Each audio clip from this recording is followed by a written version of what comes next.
شہریار کی ماں شہریار پر غصہ کر کے کہتی کہ شہریار تم سے تو اپنی بیوی کنٹرول نہیں ہوتی۔ شہریار نے کہا کہ ممی وہ بہن ہے اینی کی۔ تو پھر ماں نے کہا تو کیا ہم نے اینی پر ظلم کے پہاڑ گرا دیے ہیں جو ایمل نے اینی کو اپنے ماں باپ کے گھر بھیج دیا۔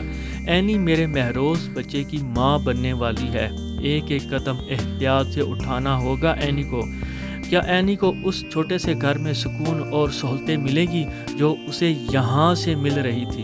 پھر شہریار کہتا کہ ہم لوگ وہاں جاتے رہیں گے اور ایمل اینی کو ریگولر ڈاکٹر سے چیک اپ بھی کرواتی رہے گی، جس پر ماں نے کہا کہ سب کچھ ہم ہی نے دیکھنا ہے تو پھر اینی کو وہاں کیوں بھیج دیا؟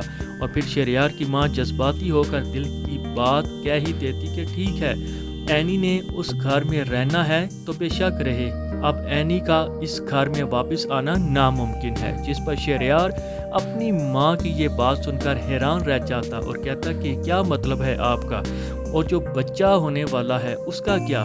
پھر ماں نے کہا کہ بچہ میرے محروس کا ہے اور پیدا ہوتے ہی وہ بچہ اپنے باپ کے گھر رہے گا۔